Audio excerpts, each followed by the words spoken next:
What it is? Salutation to everybody, man. Hope everybody having a blessed day. Just woke up, get my day started.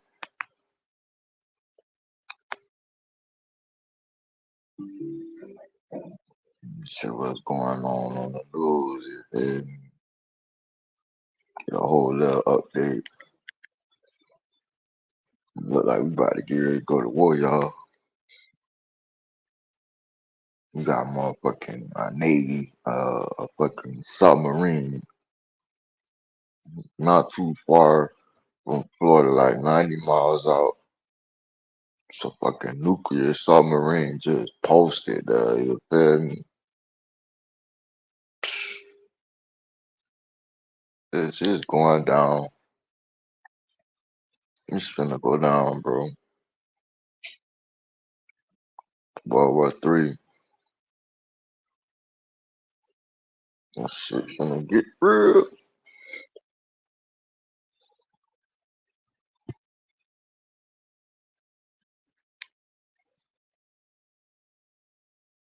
Get the motherfucking cash out, man.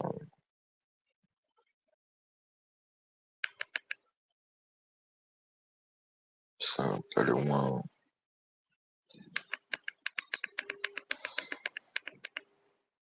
Uh, fuck, man. Bitch.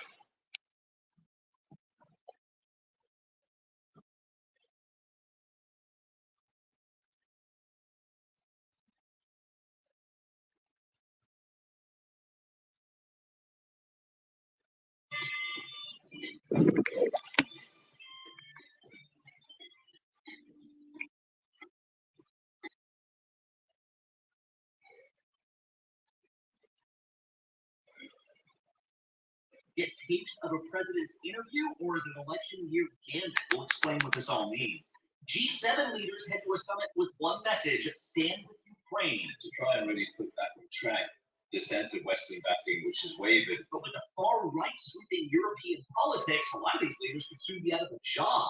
And $1 million isn't cool. You know what's cool? This was a ginormous pay package for Elon Musk. $56 billion. The vote on whether Elon Musk is entitled to a historic payday. The fuck? 56 mil, bitch. I'm Greg Moody. Elon Musk? What the hell you got going on? 2021.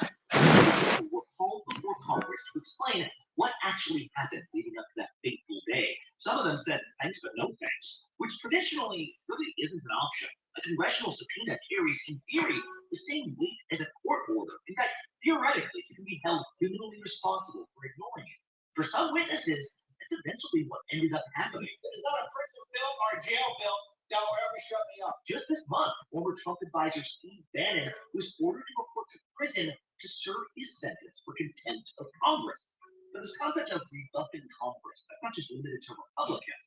When Hunter Biden was asked by congressional Republicans to testify behind closed doors on Capitol Hill, he smelled a political stunt where people would start leaking stuff for political gain. He demanded to testify in an open hearing, and after being threatened with contempt, finally testified behind closed doors while foregoing the public appearance.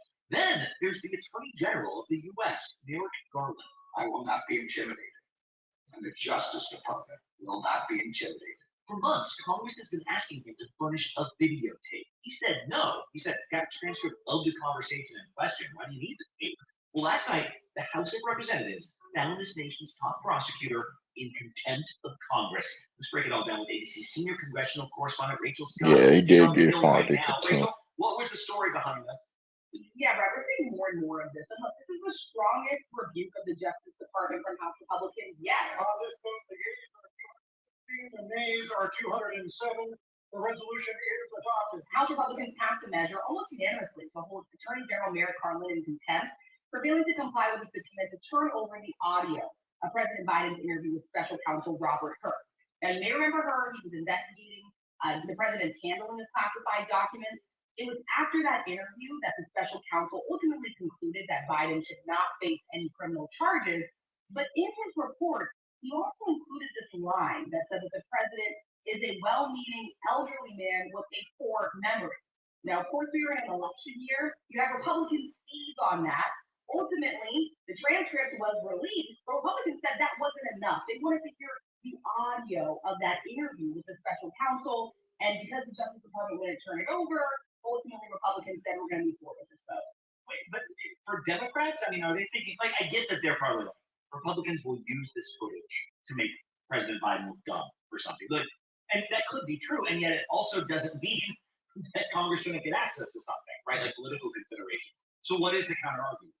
Look, Brad, the White House has the power to assert executive privilege, and that has denied House Republicans the access that they are looking for to these recordings. We have to defend the Constitution. We have to defend the authority of Congress. We can't allow the Department of Justice, an executive branch agency, to hide information from Congress. And Democrats are also very quick to point out that when they were investigating January 6th, they had multiple Republicans that also defied congressional subpoenas. Get real when Mr. Jordan and Mr. Page come to this floor and want to talk and get all righteous about subpoenas. You start honoring your subpoenas, and we can talk about anyone else's subpoena. And many of those very Republicans were the same ones that were pushing forward, trying to have this contempt vote. They're saying there's a lot of irony here and that this is simply all political in an election year. But what's interesting about all that, Rachel, is we've now seen, so we saw contempt of Congress over some conservatives that said, no, I'm not going to talk about President Trump. I don't care if they subpoena me. Well, some of them have now been convicted of criminal contempt, and they were prosecuted by, wait for it, Garland's own Department of Justice, right? So like, if he gets found in contempt of Congress, could he, I guess, criminally charge the Attorney General? Brad, if there's one thing to make clear here, it is that it is highly, and I mean highly unlikely that the Justice Department, which Merrick Garland oversees, is actually going to prosecute him. Even though, Brad, this feels like this does not happen a lot, this feels like it's very rare, it's actually happened a few times in recent history. Merrick Garland is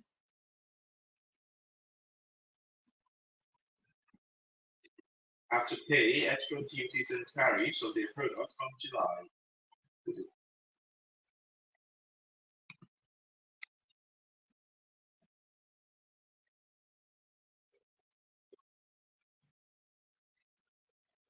More than 1.5 million people have arrived in Saudi Arabia ahead of the start of the Hajj, which officially starts begins tomorrow. Now, that count includes 4,200 Palestinians from the occupied West Bank, according to the Palestinian Ministry of Religious Affairs. Meanwhile, Palestinians living in the Gaza Strip are currently unable to attend because of the war. Travelers reportedly share that they are praying for Gaza and other nations to live in peace during this time. The trip is a religious duty that Muslims aim to carry at least once in their lifetime to circle at least 7 times the Kaaba. Back to you, Salah. All right, Claudia, thank you very much. Coming up, controversy on Capitol Hill as lawmakers fight over the future of IVF. We'll tell you about the new legislation that would expand access to the treatment. Plus, we're in our Father's Day feels like opening up to your dad or your father's figure this Sunday might be the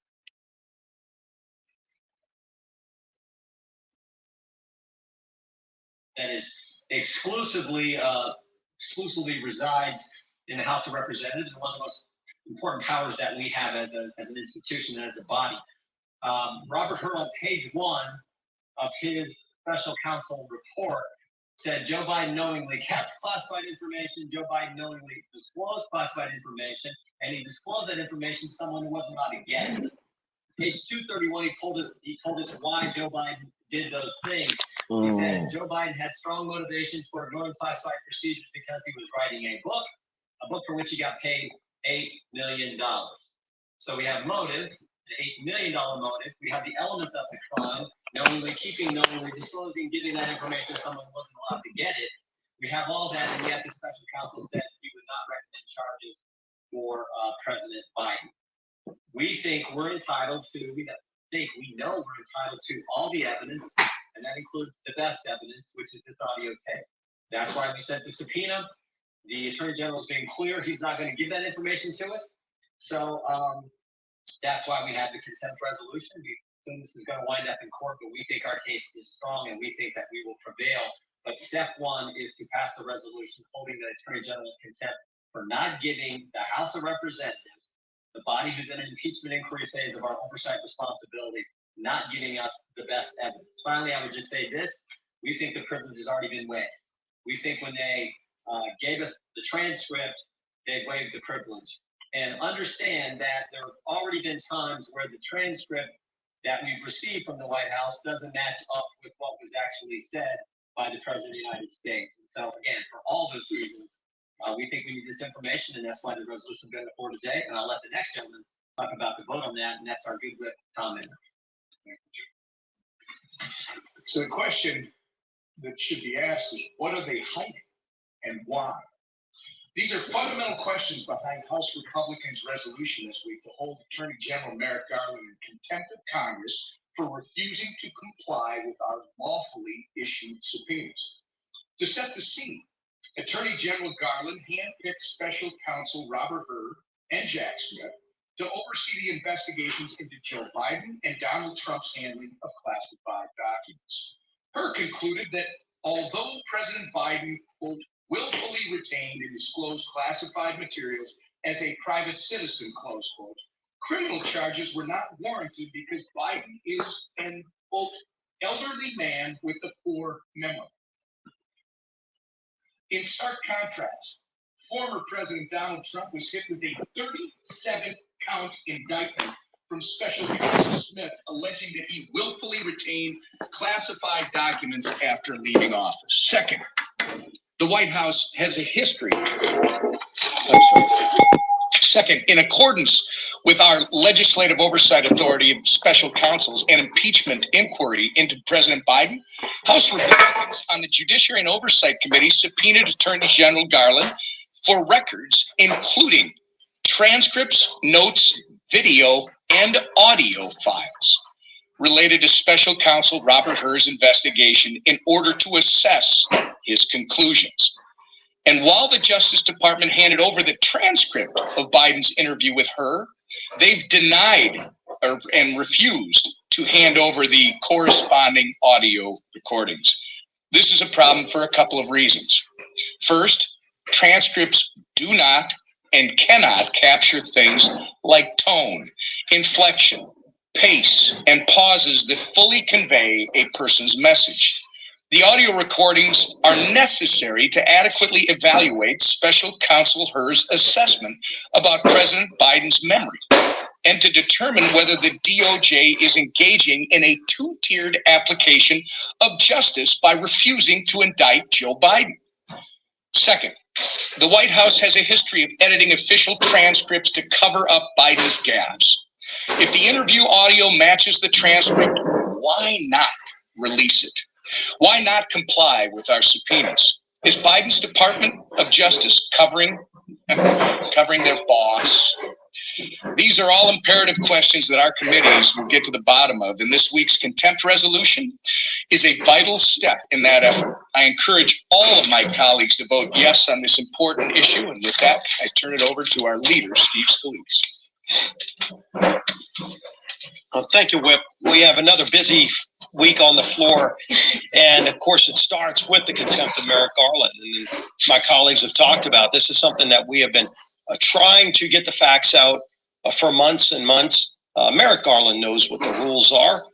He issues subpoenas himself, and he doesn't let the person that he's issuing the subpoena to decide whether or not they want to comply. And yet that's what he said. He said he just doesn't think that this is something that he has to comply with. Well, with all due respect, Mr. Garland, this is not your decision. Congress has a constitutional duty to perform oversight, which is what we're doing. We're in the middle of an impeachment inquiry, which, as Chairman Jordan pointed out, has been voted on by the House already. And now we need to get the facts. You look at the White House themselves, they've acknowledged that as they've turned over the transcripts, those transcripts have been edited. Well, there's one way you can find out what the edits were, and that is to actually get the source tape, get the audio. That's the only way we're going to know what was really said. We know already by the White House's own admission that the transcript does not reflect what was said. It's only the audio that does, which is why we need to get the audio tape. And clearly there's no executive privilege. Otherwise, it's been pointed out, they wouldn't have turned over the transcript in the first place, but they've done it but they've also acknowledged that they've edited the document that they turned over to us. Now we need to get the source document, which is the audio, and that's why we're moving forward. We're also taking up the NDAA, as Mr. Alford talked about. Really, really important that we send a message to our men and women in uniform that we're going to give them all the tools necessary, not only to keep our country safe, but to make sure that they and their families have the things that they need, so they don't have to be on food stamps, for example, to increase their base pay for the entry level men and women in uniform and all the branches of the military, to make sure that we're focused properly on China and the threats that are posed all around the world. Look, the world's a more dangerous place than it's ever been. We saw that again this morning with the arrest of eight ISIS fighters here in the United States because Joe Biden opened up the southern border. If anybody wondered, and we've been saying this for years now, that because Joe Biden opened up the border, at some point our country will be at risk and our national security is undermined. And it was pointed out yet again with 8 ISIS fighters caught. How many more terrorists are in our country because Joe Biden opened up the southern border, pre-positioned in cities around this country, getting ready?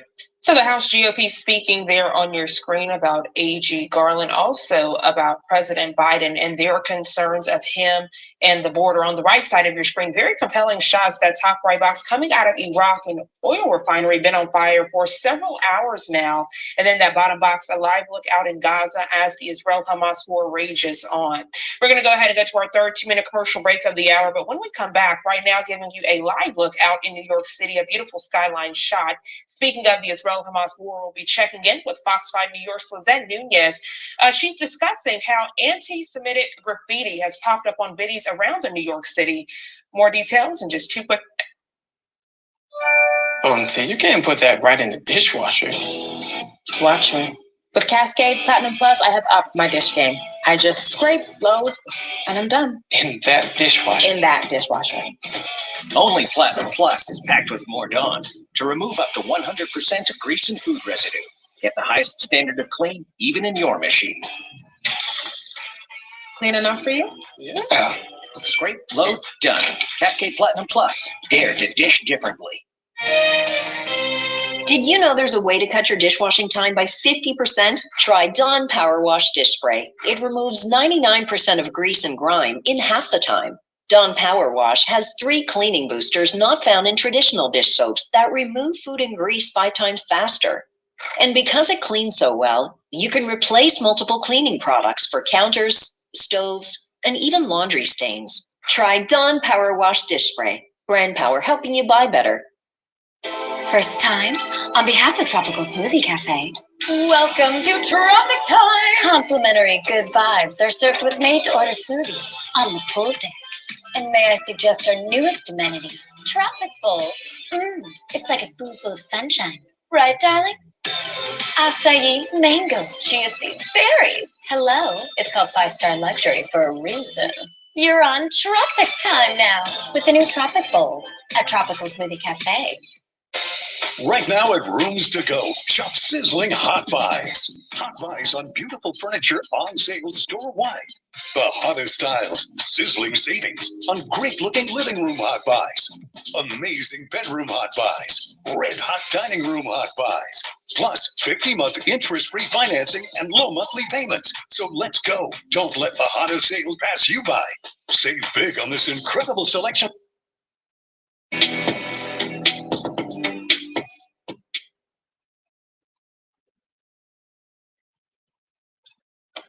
Welcome back to Live Now from Fox. The time now 7:46 on the East Coast as we continue with your Thursday morning headlines. There's been a troubling pattern of anti-Semitic graffiti popping up on buildings around New York City. Both the Palestinian Mission in Manhattan and the Brooklyn Museum Director's Home were told they were among the buildings targeted. Fox 5 New York's Lizette Nunez live on the Upper East Side this morning with the very latest. Good morning to you. Good morning. And so far, no arrests have been made, but these 2 acts of vandalism are being treated as hate crimes. And this morning, there is a police presence here on the Upper East Side. Protest is another to start to be vandalized buildings. Neighbors on the Upper East Side reacting following an act of vandalism tied to the war in the Middle East. Surveillance video shows a U-Haul truck pull up in front of the Palestinian mission to the United Nations building on East 65th Street yesterday morning. A group of people are seen hopping off before throwing flyers on the ground and then pouring red paint on the street and sidewalk. The flyers reading "Long live the Intifada," calling for violence against Israel and accusing the Palestinian Authority of being too close to Israel and the United States. I don't quite understand the cause. I'm from Israel. I lost family members in October 7th in Moshav Netiv HaAsara. And I feel very sorry for what happened. And for me to see something like this here in Manhattan, it's breaking my heart. Crews spent the day cleaning up. A similar scene also playing out in Brooklyn. Workers cleared red paint from the home of the Brooklyn Museum director, Ann Pasternak. A sign hung on the front reads, "Ann Pasternak, Brooklyn Museum White Supremacist Zionist." On the sidewalk, "Blood on your hands" was written. The museum's Jewish board members' homes were also targeted. Senate Majority Leader Chuck Schumer showing pictures of the vandalism on the Senate floor. Every single American needs to see these pictures. This is the face of hatred. Jewish Americans made to feel unsafe in their own home just because they are Jewish. Yeah, well, the Anti-Defamation League told the New York Post that they would like to see a return of a ban that would prevent protesters from using masks. And the reason for that is because they believe this will help fight anti-Semitism, which is something that we have seen pretty often. Protesters wear masks to conceal their identity. That's latest here from the Upper East Side. Wilson, thanks back inside. Lizette Nunez there with Fox 5 New York. Lizette, always a pleasure having you wake up with us here on Live Now from Fox. Thank you for joining us. To enjoy the rest of your day. Giving you another live look out there in New York City, a beautiful skyline shot. Now 7:50 on the East Coast. We're going to our final 2-minute commercial break of the hour. We'll be right back.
Welcome back to Live Now from Fox. Now it's 7:52 on the East Coast. We continue with your Thursday morning headlines. Echoes of the Cuban Missile Crisis 62 years ago. The U.S. is sending warships and aircraft to monitor a convoy of Russian vessels in the Caribbean Sea for military drills with Cuba. Fox News Chief National Security Correspondent Jennifer Griffin has the very latest from the Pentagon.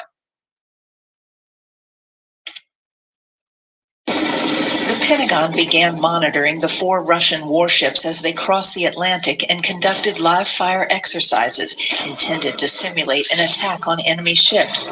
Early Wednesday, Russian warships were seen entering the port of Havana, echoes of the Cuban Missile Crisis in October 1962, when Soviet leader Nikita Khrushchev reached a secret deal with Fidel Castro to place Soviet nuclear missiles 90 miles from Key West, Florida. That a series of offensive missile sites. President Kennedy ordered a naval quarantine. It was the closest the 2 countries had ever come to nuclear war. On Tuesday, Russian warships sailed less than 30 miles off Florida's south coast. Ships from the U.S. Second Fleet, U.S. Fourth Fleet, and U.S. Coast Guard Atlantic area shadowed them. U.S. intelligence assesses there are no nuclear weapons on board these ships, but the Russian flotilla does include the Kazan nuclear-powered submarine. The Pentagon downplayed the provocative exercises in its backyard. This is not a surprise. We've seen them do these type of port calls before. We, of course, take it seriously, but these exercises don't pose a threat to the United States. In Moscow, Russia's foreign minister thanked his Cuban counterpart for taking Russia's side in Ukraine. We are grateful to our Cuban friends for their principled position on the situation around Ukraine. From the very beginning, Havana assessed the ongoing events, outlining absolutely correct. It's notable that Russia did not send its only aircraft carrier, the Admiral Kuznetsov, to Cuba. It's currently out of service. Also notable that Ukraine has sunk nearly half of Russia's Black Sea fleet in the past 2 years, including a prize submarine. At the Pentagon, Jennifer Griffin, Fox News. Jennifer, thank you so much. Right now, taking you out to Brussels, Belgium, where earlier this morning, the NATO-Ukraine Council held a briefing discussing the very latest of Ukraine. There on your screen, the U.S. Secretary of Defense, Lloyd Austin, he's the one that gave those remarks. Let's listen in.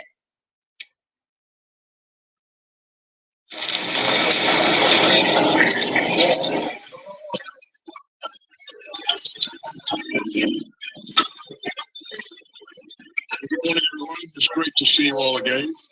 Thanks for joining us for the 23rd meeting of the Ukraine Defense Contact Group. I'm glad that we're joined again by our partners from Ukraine. Mr. Umerov and your teammates, thanks for being here. As we gather this morning, Ukraine's forces are in a tough fight. In Kharkiv and elsewhere, the Kremlin continues to intensify its bombardment of Ukraine's cities and civilians. And Ukraine urgently needs more air defense capabilities to defend its skies. But the Ukrainian people remain resilient and unbowed. And Ukraine's forces continue to impress the world with their skill and their grit. Ukrainian forces are fending off Russia's new offensive in the Kharkiv region and holding strong on the front lines in Ukraine's east and south. It has been 840 days since Putin launched his full-scale invasion of Ukraine. And Ukraine's defenders have inflicted staggering losses on the Russian invaders. Since Putin's full-scale invasion in February 2022, at least 350,000 Russian troops have been killed or wounded. Ukrainian forces have sunk, destroyed, or damaged 24 Russian vessels in the Black Sea. Since September of last year, just before the Kremlin began its renewed offensive, Russia has lost more than 2,600 combat vehicles across the front lines in Ukraine. As Russian invaders move forward west of Avdiivka, they lost more than 160 combat vehicles there in May alone. So that's just another reminder of the price that Russia has paid for Putin's imperial ambitions. And it's another reminder of Ukraine's determination. And make no mistake, Ukraine's partners around the world have its back. Now, it's been nearly 2 months since President Biden signed the National Security Supplemental. The United States is continuing to deliver urgently needed security assistance through more presidential drawdown packages. Since the supplemental became law, the United States has already achieved already delivered tens of thousands of artillery rounds, thousands of anti-tank mines, hundreds of GMLRS and anti-tank weapons, and more air defense capabilities to help Ukraine repel Russian forces near Kharkiv. President Biden also announced a new package of drawdown assistance that will provide Ukraine with more air defense interceptors, armored vehicles, anti-tank weapons, and artillery systems and munitions. I am proud that this contact group has committed more than $98 billion in security assistance to Ukraine since February 2022. And this coalition continues to find innovative and sustainable ways to rush in critical capabilities to meet Ukraine's most pressing needs. Let me highlight just a few of them. I'm grateful to Sweden for announcing its largest military assistance package yet, worth approximately $1.23 billion. That includes 2 airborne surveillance and control aircraft, which will be critical for Ukraine's long-range air surveillance. I'm also grateful to our host in Belgium, who have committed to deliver 30 F-16 fighters to Ukraine by 2028, as well as an additional $1 billion in military aid this year. And I'd like to thank Spain for its recent pledge of more air defense missiles. So countries are moving at flank speed to get Ukraine the capabilities that it so urgently needs, and we must keep doing so. We must keep finding new solutions, especially for Ukraine's air defense challenges, and we'll continue to support Ukraine's long-term security. And you can see that in Ukraine's new bilateral security agreements with Belgium, Iceland, Norway, Portugal, Spain, and Sweden. This contact group is also supporting Ukraine's work to strengthen and modernize its forces for the long haul. The 8 capability coalitions provide a practical, nimble mechanism for allies and partners to do just that. I'm grateful for the coalition leadership group's work to drive progress across each capability coalition. And just yesterday, the coalition leadership group met to discuss the next steps to meet both Ukraine's short-term needs and its long-term requirements. And I look forward to hearing updates today from the Drone Coalition. The Drone Coalition is working to help Ukraine fend off Russian aggression today and deter Russian aggression tomorrow. For its long-term security, Ukraine needs a robust, effective, and self-reliant defense industry. So the United States is working closely with this contact group to strengthen Ukraine's defense industry and to foster joint projects. Now, we got a lot of work ahead, and fortunately, support for Ukraine is growing and not waning. In fact, I'm pleased to welcome Argentina as a new member. Minister Patry, I'm glad to have you with us. And ladies and gentlemen, this is a critical moment. The stakes of this war are high. Ukraine's survival is on the line, but so is all of our security. None of us would want to live in a world where Putin prevails. We would all be less secure if tyrants think that they can trample borders and cow their neighbors. So we have a lot to do. But I am confident that this coalition will continue to rise to the challenge. Again, thanks for being here today. And with that, we'll pause for a moment while our friends in the media depart. Thank you.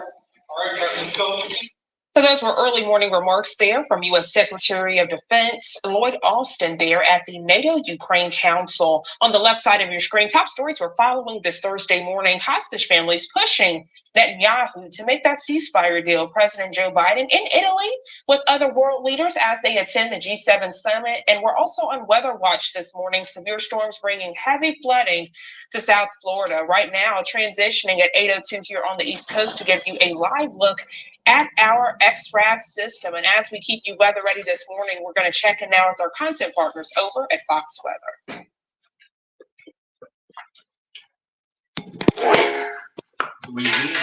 So we'll watch this area about a 40% chance of developing within the next 7 days. Right now, it's not there yet. But once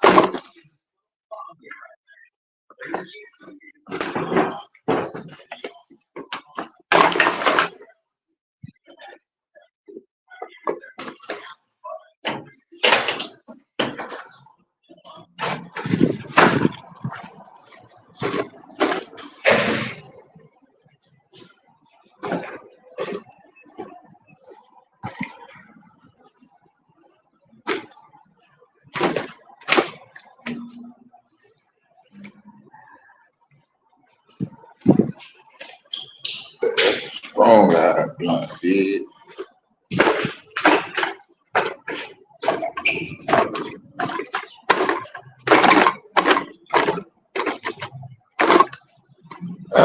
Grand rising to the world, you feel me? Salutations to everybody. You about to be on motherfucking boat time.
We're gonna get this wake and bake shit started.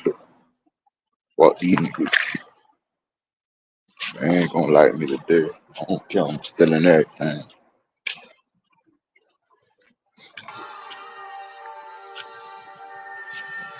We got London on the track. Yes. With them boys. Wow, nigga, touch one of these chains. I'm in the crowd with a foul, nigga. I hop with this bitch and get the yeah. Cut around, all they found him dead.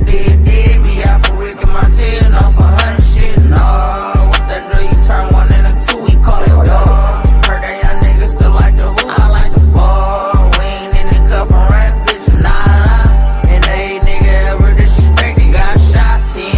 Spin, friends, yeah, walk, red, new blocks, F and Andrew, Mox, Neff and Twin, Blues, blocks. I'm just paid on who? Nah, us chill, bitch. Won't fall out of love. I need a real bitch. I'm still lit. Apple fighting life, no, we appeal shit. I'm here for him. Young and been gone, bitch. No, we still scoring. Yeah. Still missing God, he banging that little quiz. Turn me up, no new friend. Just know it's only us. What you want, young, what you want? Wild niggas touch one of these chains. I'm in the crowd with a foul, nigga. I hop with this bitch and get the yeah. Cut around, all they found him dead. Me, Apple, Rick, and Martin off 100 shit. No, with that drill, you turn one into two, we call it dog. Heard that young niggas still like the hoop. I like the ball. We ain't in the cuff and rap, bitch, nah. And they nigga ever disrespect, he got shot 10. Spin, friends, yeah, walk, red, new blocks, F and Andrew, Mox, Neff and Twin. What you think you special, bitch? Thumper if I catch the bitch. 50K, I'm blessing shit. Bare face on my extra shit. Not even on no message shit. My new bitch and my extra shit. Call you back to stretch your shit. Fuck her, good, no text at all. Bitch might not get sexed at all. Fuck on, ho. I'm not with kids, I'm not with hood. I get my fuck on, ho. I got my bus on and my sticks. Got my pipe, bitch, been on red. Risk my life just for the shit. Free the me, we them. Wild niggas, touch one of these chains. I'm in the crowd with a foul, nigga. I hop with this bitch and get the yeah. Cut around, all they found him dead. Me, Apple, Rick, and Martin off 100 shit. No, what's that drill? You turn one into two, we call it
ain't never know nothing. They ain't never know nothing. See, I done been there, I seen so many faces, but I still can't describe it. Like, you know what I'm saying? But this is finally perfect right here. Like for real.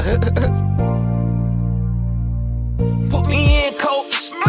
Put me in. I lost a couple dogs, I want revenge. So nigga, put me in, coach. It's overtime, we going in. The Coleon, now we finna win. So nigga, put me in, coach. Put me in. I lost a couple dogs, I want revenge. So nigga, put me in, coach. It's overtime, we going in. The Coleon, now we finna win. So nigga, put me in. I feel it in my eye and I can taste it. The nigga said that Coleon wasn't gon' make it. But this fucker hater on the real, how I feel shit razor. I'm in the booth now with a Hugo Boss blazer, nigga, straight up. I fuck your bitch and I lay up. Mitch and Brian kind of fuck nigga, better say us.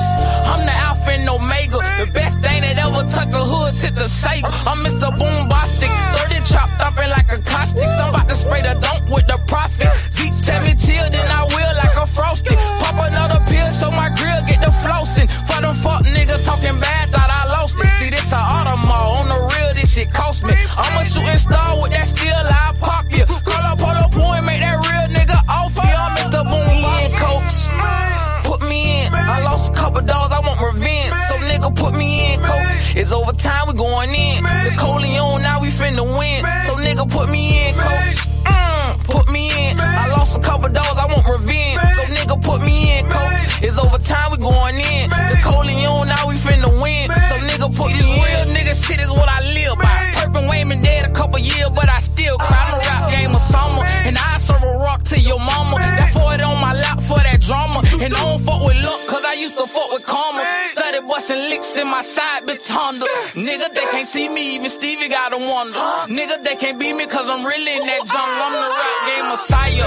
I'm a boy, shit to the higher. He say he really is me, then he a liar. I'm a liar like Lucy, this my motherfucking pyre. My words, they the truth like red words in the Bible. I'm coming for my title, Coleon preach. This revival, my nigga slang sticks like I kite. I jumped off the porch hitting licks with that rifle. Look, Coley Peter Boss, I got balls like a cypher.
motherfucker.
Mr. Boone watched it.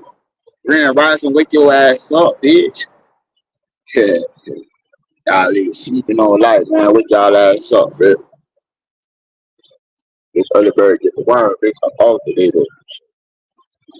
I'm gonna kick the bobo with y'all sleeping ass. Being that y'all wanna be goddamn conspiracy theorists, no.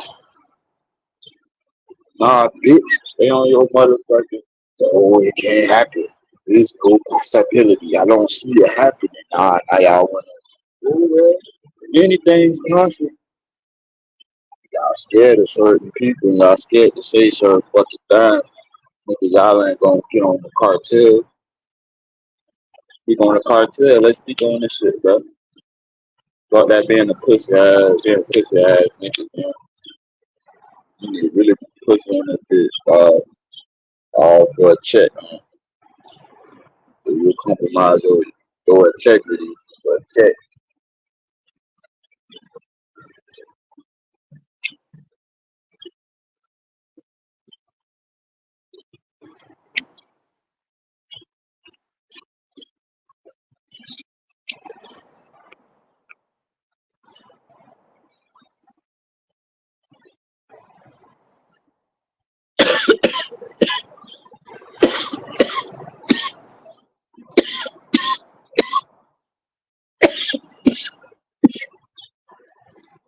See, one thing about me, I'm gonna get elevated. I'm gonna elevate my mind to be different. I don't need to go to no college you feel me, to get educated. You can educate yourself at the house. You feel me? Based on what you put into your conscious.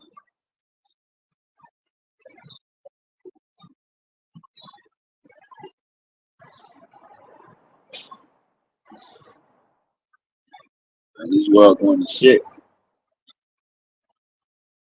You got police officers out here fucking doing all this weird shit with minors, bro. Abusing the bag, bro.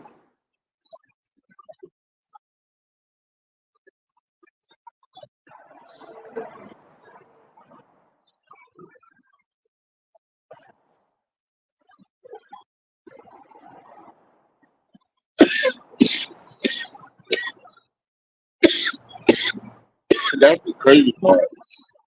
The people that's supposed to be protecting people, sworn to protect, and in protecting people, bro, they the main ones abusing people.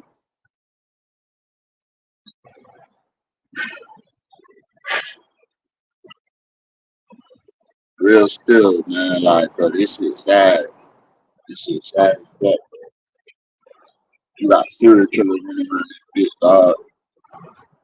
Yeah, y'all heard about the little drug, the kingpin that got sentenced with 2 life sentences, bitch. Y'all keep thinking selling drugs is where it's at, bitch. I ain't, bro. I'm not doing no 2 life sentences. I'll be damned if I do 1 life sentence. 2 life sentences, bitch. Oh no, I'm scared.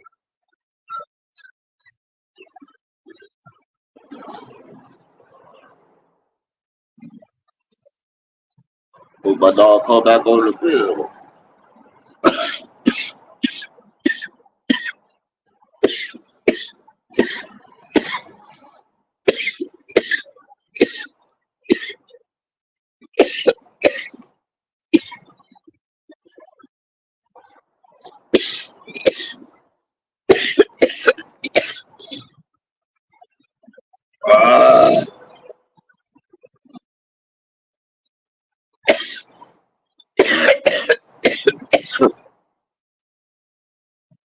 See?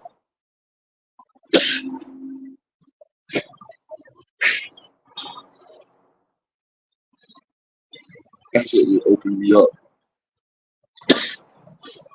Hey, but nah, like, look, I'm tired of these, you feel me? Like, bro, if a person dies a certain type of way, bro,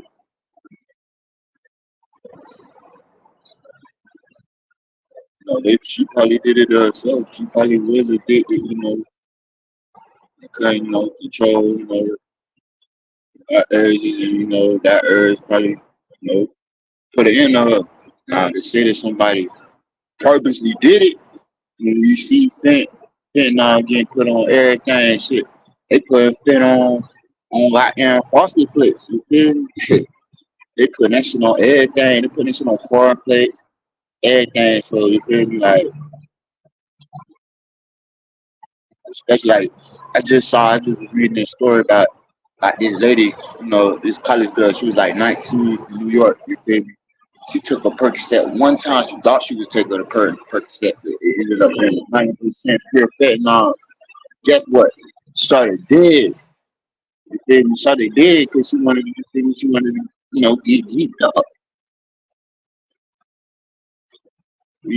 Everybody be like, oh, with trying.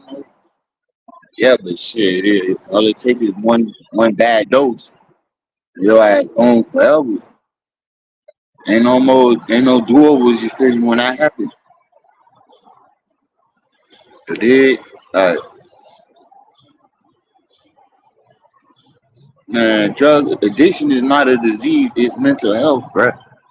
That's the fucking disease. Because if your mental health is in order, you wouldn't be making the wrong decision.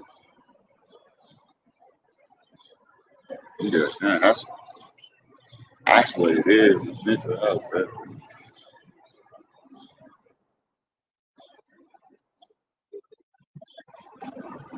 You should be working on that shit. 365.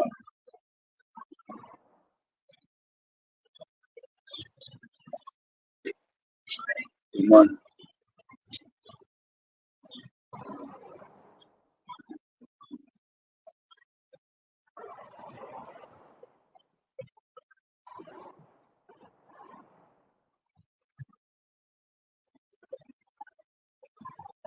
See, that shit, that's crazy as fuck, though, 'cause, like, those people don't even really understand the psyche or the psychology that comes on with a lot of shit, bro.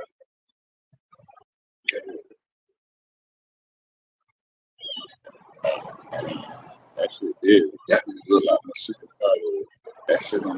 That shit got 2 motherfucking spots in that bitch.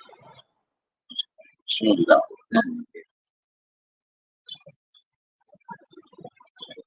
Let me get your autograph though. Y'all hit the like button. Y'all coming in. Blessed Sunday. Blessed Thursday. You feel me?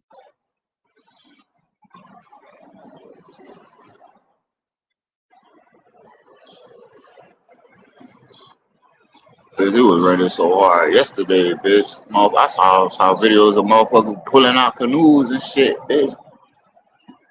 Some streets got flooded, you feel me? Some streets definitely got flooded.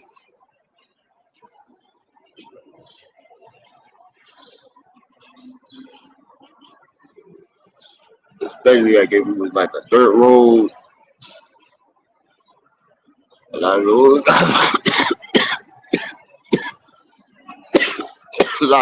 got flooded.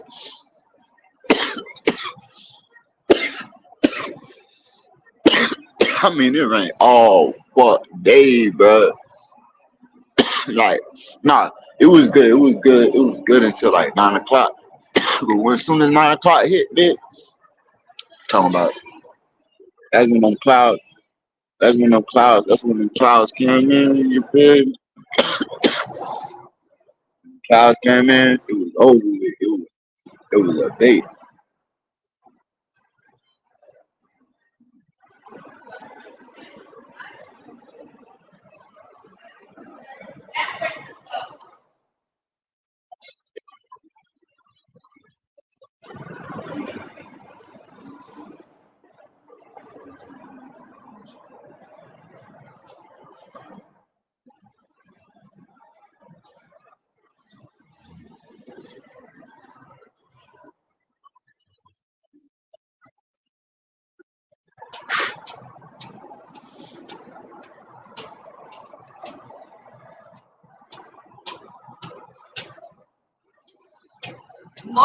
Morning. Morning.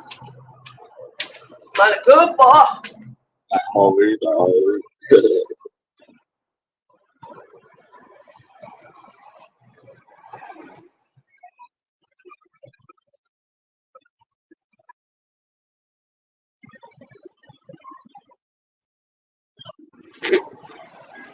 Big trouble. They call it big trouble. I don't know why, but I go down, up, around, round about all that shit. Some boy.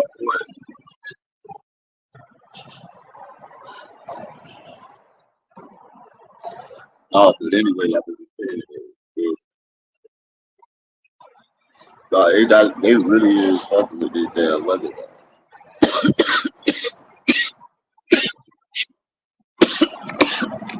Get the fuck off of me.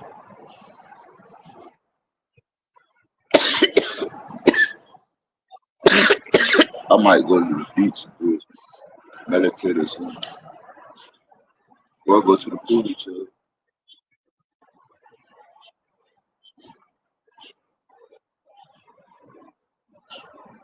We'll figure it out.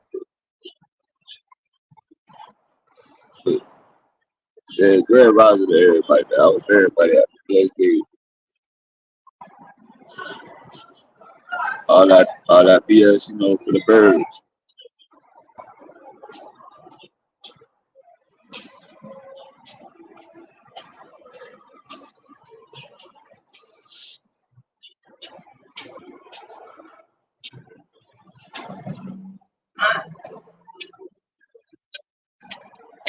What? You laying down already?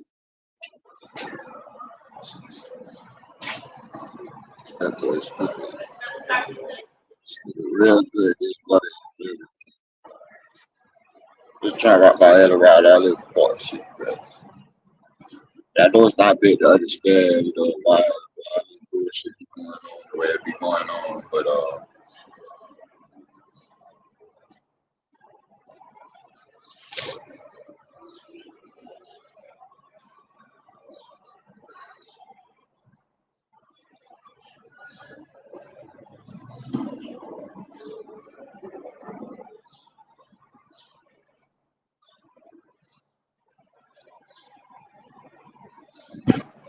not really debate you on no kind of views or you feel me on a way of thinking or you feel me like it's not about none of that shit. It's all about the morals and the shit that you stand on. If you ain't standing on, your principles and your morals, gonna fall for those.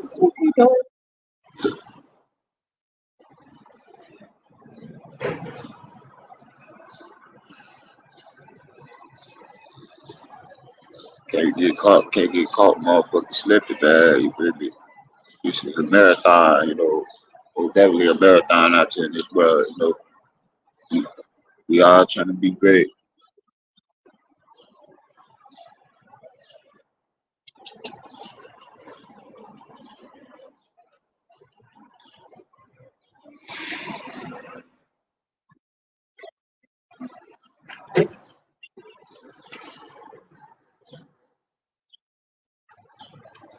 Grandma, go grandma.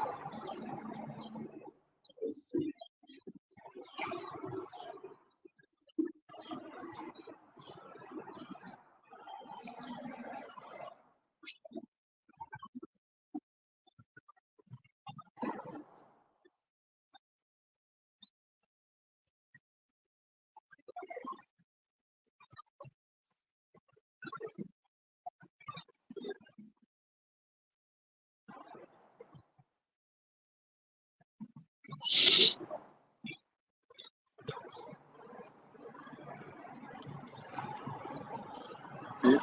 Okay.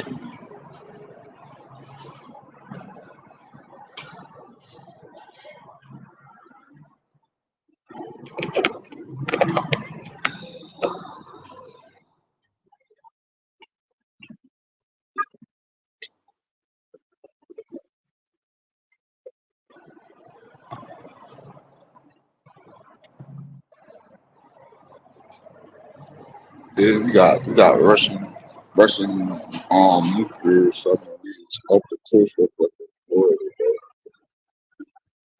Yeah, this shit gets spooky.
Bitch ain't run out of oil yet. All that black tar that's on that shit.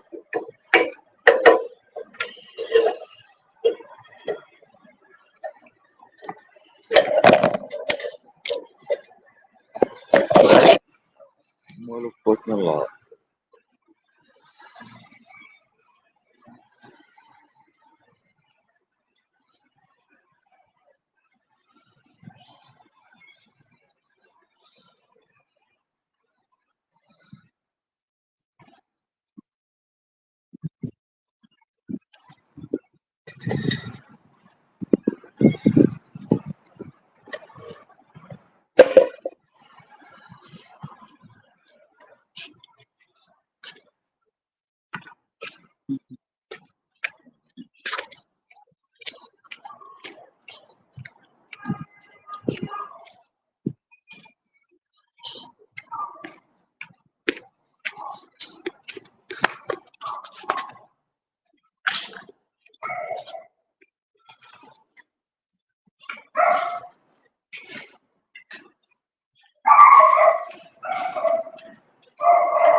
Shit, we're gonna see what's going on.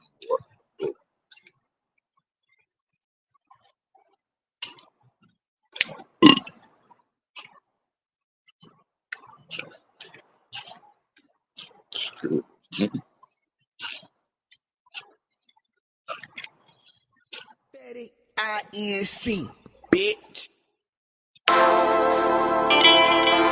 Santana banger.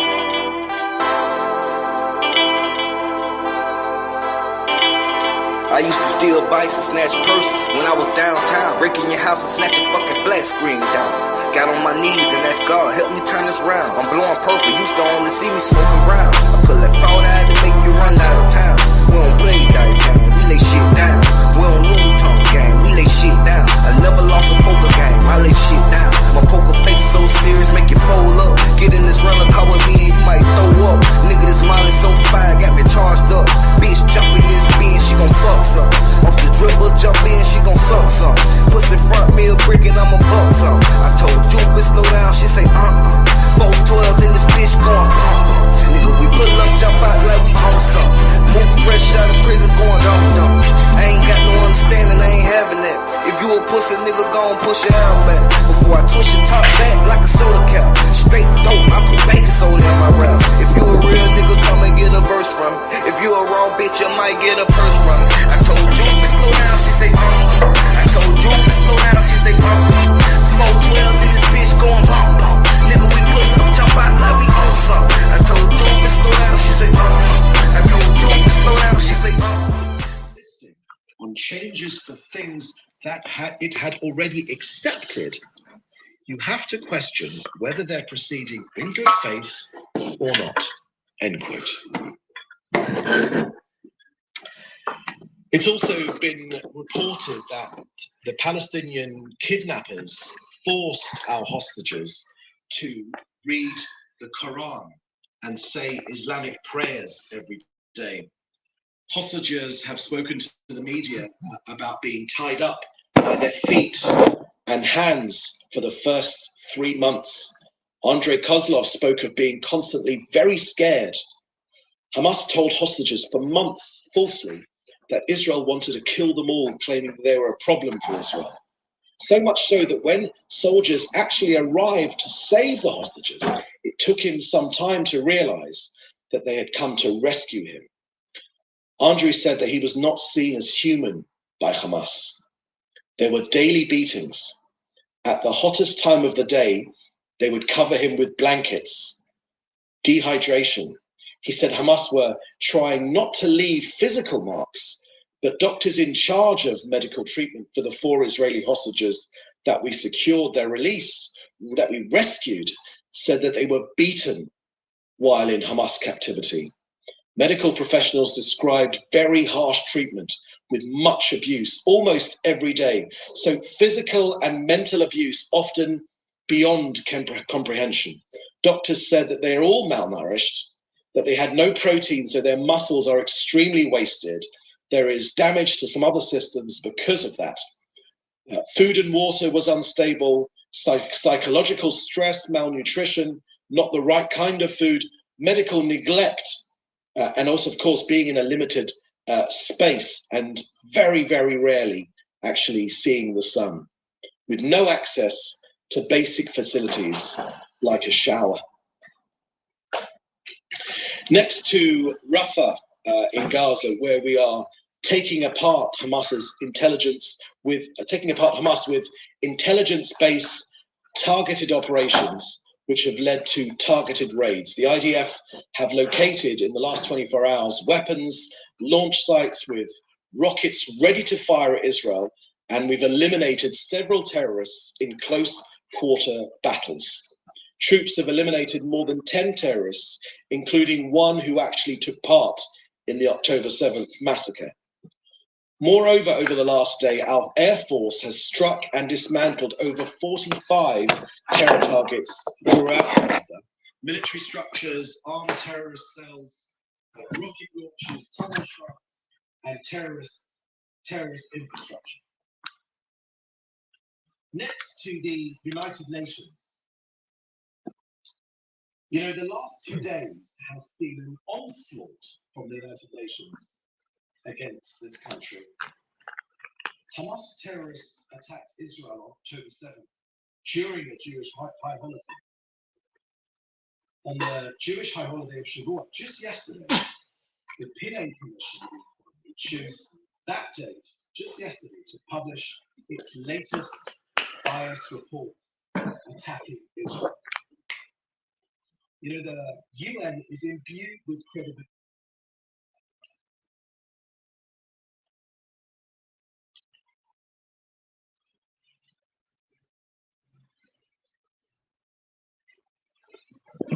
Kind of institutional investors, pension funds, etc., some of which have come out against them. But honestly, it is not surprising when it comes to Tesla historically. What Elon wants is what Elon gets. How did this pay package grow to such a massive number, to 56 billion? It was originally agreed to in 2018, and at the time it was much, much smaller. The basic answer is the value of the shares have exploded. You know, they're almost 10x from where they were when this was first decided. So what was first at least by Elon standard, relatively small pay package in terms of dollars, has exploded because the value of Tesla has exploded, you know, in the 6 years since then. And I suppose Musk also said that shareholders approved Tesla transferring, as I just mentioned, its state incorporation from Delaware to Texas. Talk us through the decision to move. Why do they want that? Why is it significant? They want that because Elon that is close to Delaware, essentially. You know, most big companies do incorporate Delaware. There's a variety of reasons for it. They've got a lot of infrastructure there for business. You know, Delaware laws, even it's got business courts are specifically designed to have attractive businesses. And this isn't the first time Elon's done this. Since he's been mad at the courts, which goes back to the original decision of the compensation. He moved SpaceX already. He moved on other companies, not Texas, but in Nevada. So that's right. He doesn't want to be subject to Delaware courts anymore. But what's important is, even if Tesla does move to Texas, he still has to deal with this compensation issue in the original Delaware court. Just because shareholders may vote in his favor today doesn't mean that court case doesn't proceed in Delaware. All right, Dan Burnett, thank you very much. Let's say on Money News, I'm going to check the latest unemployment numbers. CNBC's Savannah now with that breaking data and some economic headlines. Savannah, good morning. Hey, Savannah, good morning to you. We are getting a fresh snapshot of the U.S. economy. Jobless claims, so that's the number of Americans filing for unemployment, jumped to the highest level in 10 months last week. Another possible sign that the labor market is loosening under the weight of high interest rates. Unemployment benefit applications rose to 242,000, up from 229,000 the week before. Meanwhile, May's producer price index coming in from estimates. The CPI fell 0.2% from the prior month, while economists expected a 0.1% increase. All right, Shein is hiking prices by more than a third on some pork products and a move likely to sail ahead of the planned IPO. Reuters, citing a UK research firm, says Shein's average price hikes topped those of rivals H&M and Zara. In the U.S., Shein has raised the average price for women's dresses by nearly 30% in the past year. shoes selling for about $41. Experts say Shein wants to show it can sell more higher priced products and it reportedly gets set to go public. And In-N-Out Burger is raising prices just 2 months after California implemented a minimum wage increase for fast food workers.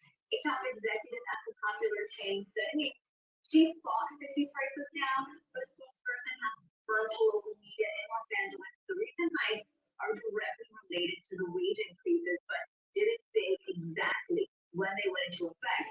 A double combo in LA now costs $11.44. That's up 76 cents from last year's Savannah." Yeah, that top executive is the president, and that was in an interview with me. And she said, "I'm going to keep them down, but yeah, way at minimum wage." So, thank you. Well, while the national rate for a 30-year fixed mortgage is still well over 7%, homeowners and first-time home buyers are now struggling with a new challenge when it comes to affordability. NBC News business and data correspondent Brian Chung explains how the climbing cost of home insurance is putting a dent in homes across the country. Well, this year, wallet as the Federal Reserve, the nation's central bank, decided not to cut interest rates on Wednesday. They held them steady where they are, which is relatively elevated. Your credit card rates, your mortgage rates, and your auto loan rates are likely to remain high as they are right now. The Federal Reserve doing this after they saw some inflation data on Wednesday morning showing that the pace of inflation did cool in this country. Prices rose at 3.3% between May of this year and May of last. And one big cost for many Americans, the cost of home ownership, specifically home insurance. Ron Joyner is a single mom of 3 living in Atlanta. When she bought her home in 2020, she thought her low mortgage rate would keep her monthly payments down. The water damage from severe winter storms led to 2 insurance claims, and the event planner wasn't prepared for what came next. I did expect for my rates to go up, but I did not expect to drop. She scrambled for a new policy only to find rates skyrocketing. Her premium going up from $1,200 to more than $5,700 a year with a new provider.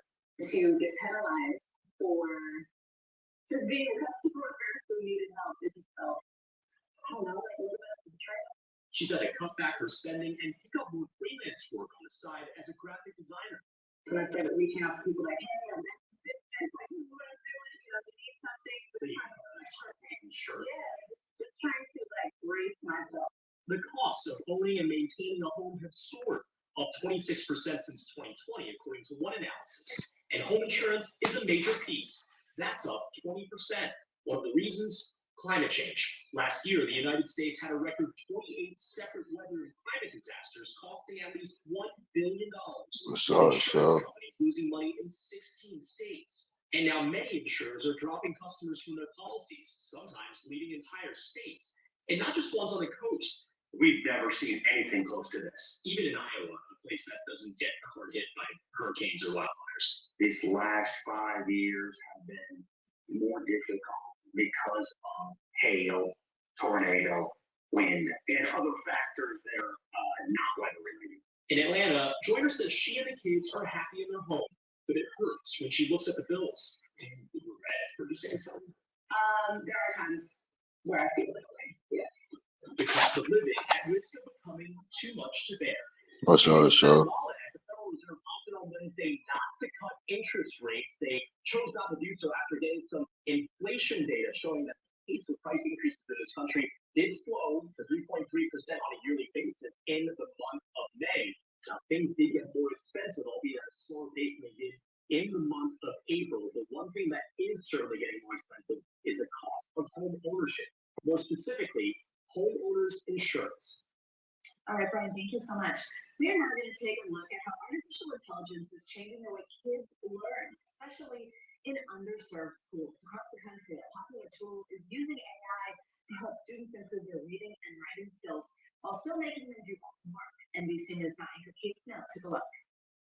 Hey there, we all know that AI can be a scary term for a lot of people right now. So many parents and teachers worry about students using AI programs like ChatGPT to cut corners. But we went to a high school here in New York to see how teachers are using a different kind of AI tool. It's already become a game changer in classrooms. At New York's Bronx Academy of Letters, students are learning to become better readers and writers with help from Quill, a free online tool powered by AI. I hope you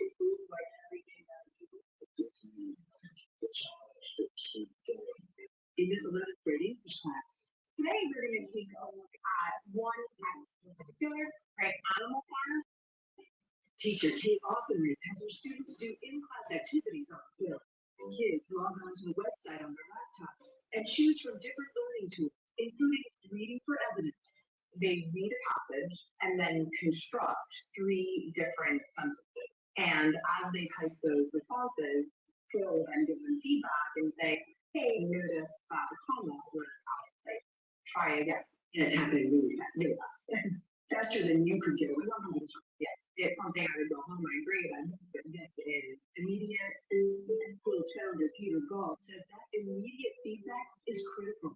So the AI Quill is helping correct what the student's doing. Really pushing the student, putting the thinking on the student to say, okay, keep revising. So when you write this response, Bill says, nice work. Saving teachers time and helping students become stronger writers. The feedback is actually great. It's so detailed. And it tells you like exactly what you need to do. Behind the scenes at Quill, a team of former teachers is manually training the AI. We write out hundreds of thousands of feedback, and we put that into the AI, and the AI starts it makes the AI much more effective and being able to give kids the right works. You said that writing is critical for every student. Yeah, we really believe writing is very hard. Nationwide literacy is on the decline. Average reading scores among students across the board are at their lowest level in decades. Peter says Quill is trying to help kids catch up. Today, the program is used by nearly 3 million students in all 50 states. The nonprofit is now working with Google, one of its biggest funders, to develop its AI and more advanced tools. Helping kids build a paragraph or building a piece of statements. But more AI in the classroom is not always welcomed by teachers. A recent Pew Research survey found 1/4 of public K-12 teachers say using AI tools like ChatGPT in education does more harm than good. There's some really great AI out there, and there's some not so great AI. When people hear AI in the classroom, they think of kids cheating. This is different. Yeah, the AI never writes for the student as well, that the student always doing the writing. Kate says at first she was also hesitant. Did you have some doubts about using AI? Yeah, I mean, when I started teaching, I was using chalk on their chalkboard, and I certainly, had to adapt quite a bit to go to work with my reading, and I'll circulate support. After using the program for the last year, her outlook has changed. Once I was seeing how this could help me, how this could help my students, it was just starting to get like, do you worry that Quill will someday replace you? Oh shit, dude. Yeah. My bad, bro. I'm over here watching. Huh? Yeah, my bad. I'm over here watching the news. Bro, yesterday, bro, I had to go to I had to make a quick thing to the doctor, to the hospital, bro. What happened, bro? Fucking too much stuff, bro. Too much. You know when you have business going on, you know what I mean, all this stuff on top of you, bro. I got up early, and then when I got up out of my bed, bro, it's like I couldn't stand up. I had a vertigo. So when I think so when I went to what do you call it there? When I got up, I had to go to sorry. So when I got up, bro, I tried, and I'm like, wait, what's going on? I'm like, all right, you know what I mean? I think, bro, but when I went to my doctor's like, yeah, just take it easy. It's a regular thing. You're too young for it. Bro. It's like, you're probably putting too much on your head. Like, yeah, so I just had to get some fucking thing in my body. Oh, my girl calling me, bro. Hold on.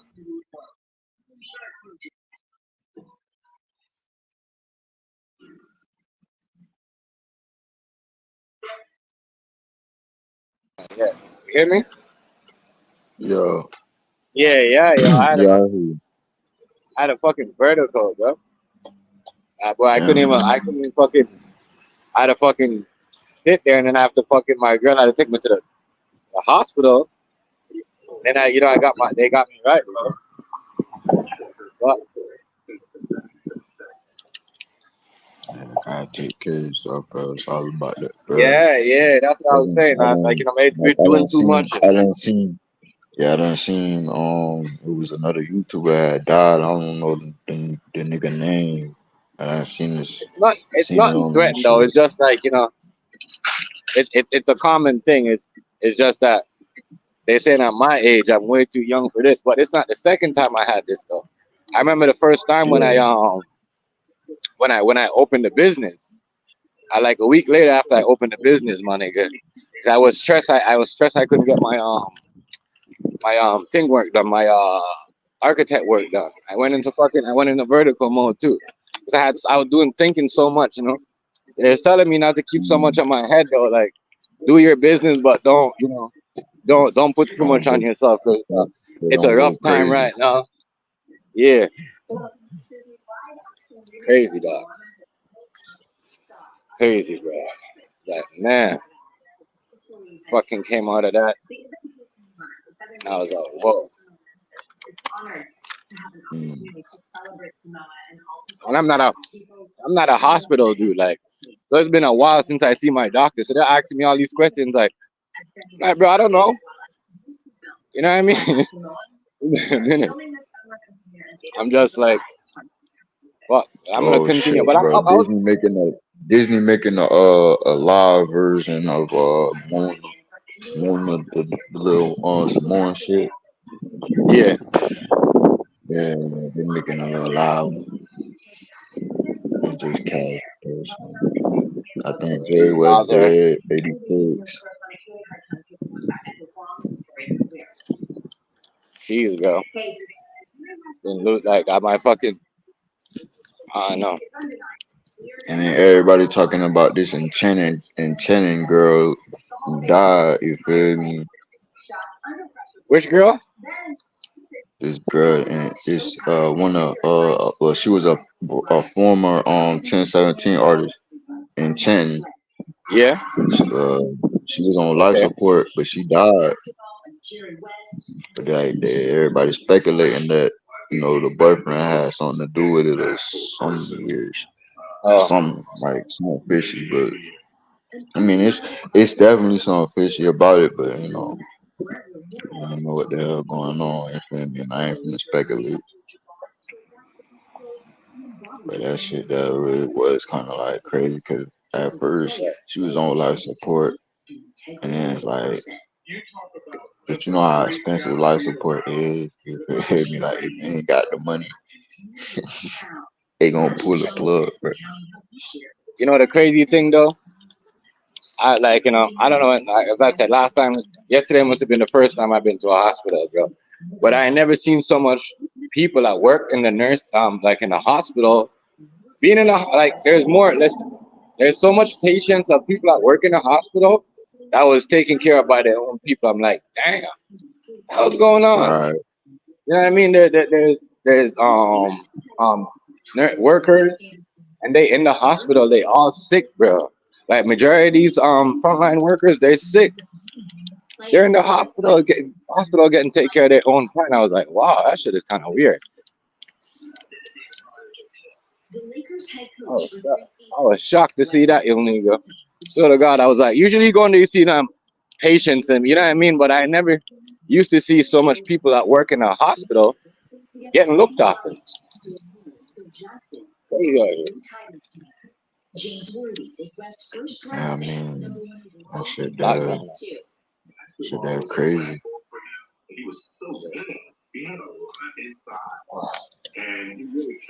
I ain't start doing too much. I'm gonna have to probably get somebody to pick up my shit in the morning. Let's pay my my girl's bro to drive some shit and make him do a little errands. Because I can't lie, I do put a lot on myself where you know what I mean, I get like in this mode where I gotta get certain things done. You know what I mean? And it's like that's the way I think. Like I mean I gotta done a certain type of way. So yeah. That come with it.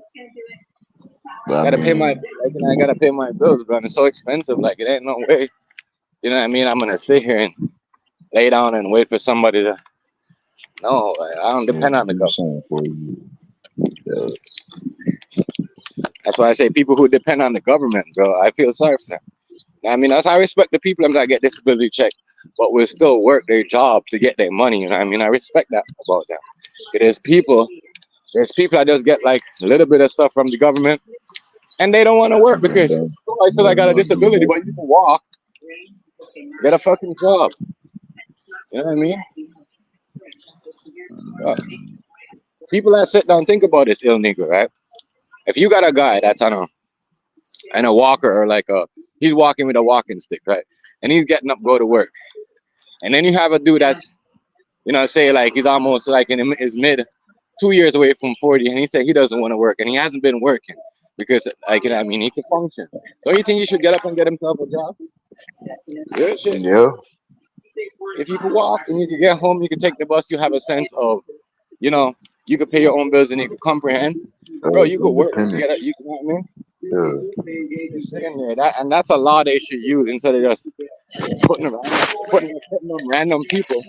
Bro, you know, some people was on COVID and they was on disability, bro. That's crazy. Crazy. Shit, they just locked up like what another police officer from Broward that was doing the PPP loan. Yeah. It was a SWAT member. Yeah. Nigga need to spend, bro. He needs his what do you call it there? Good time. A lot of people don't want to get out of. It's just like people say rappers, right? And we look at Sean Kingston. You think that police officer never want to live his life he was living before, partying with his friends, drinking, and fucking all these police officers? That's what I'm saying. They all do that, bro. They do it just like us. They party like us. They do the whole dance, you know. Yeah, look, bro. Yesterday, bro, it was freaking crazy, bro. It was raining all day, bro. Bro, the Y'all about to go in governor, hurricane season, right? the governor Yeah. put like a freaking You state guys of about to go. emergency. You feel me? Bro, roads was turned to rivers, bro. Like real shit. Niggas in Miami on canoes and shit, bro. I was scrolling TikTok, bro. Bro, imagine like riding down the street and you see a nigga see like three niggas on a canoe or some shit paddling up the street.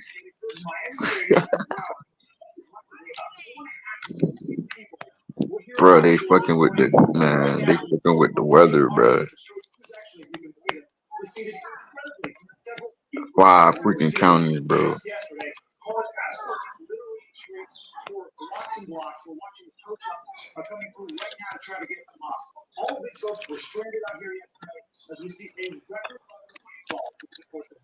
I'm gonna start this day. I'm gonna holler at you later. I'll see you later, though.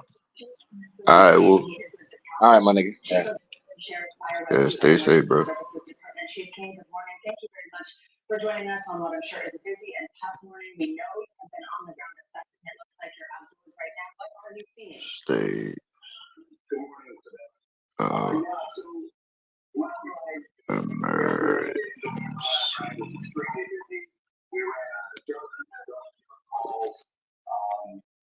Broward County. We saw vehicles stranded. We performed numerous rescues for people stranded inside Florida under we ran approximately 60 calls for service the directly related to the state. storms between the hours of about 2 p.m. until 8 o'clock yesterday evening. So it's been quite the busy year for us. I'm sure. And Florida's no stranger, right, to a storm of this caliber. You guys deal with hurricane season every year, but now it's the thick of tourist season. What's your biggest concern right now? Well, the biggest concern is really. Yeah, fuck them tourists. Fuck them tourists. We don't care about the tourists, we care about the residents. Fuck them tourists. That nigga say we worry about our residents, nigga. Fuck them tourists. Straight, bitch. Let me stop.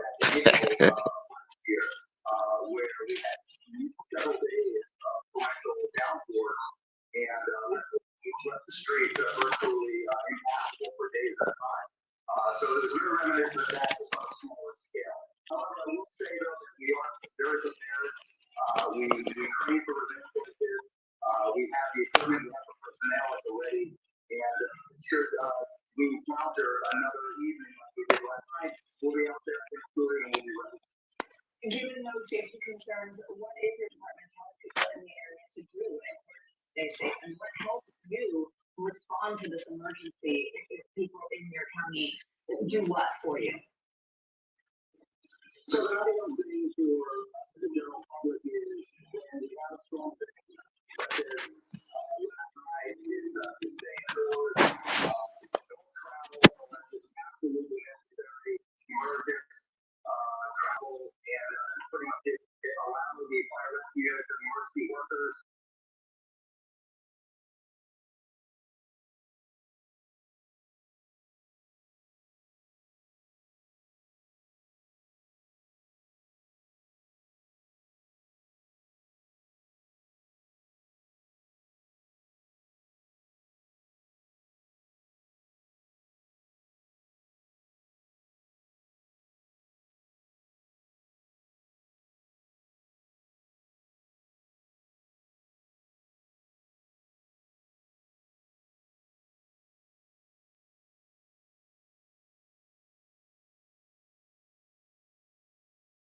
neighborhood. And one thing that's really concerning is when you have standing water because you could have power lines down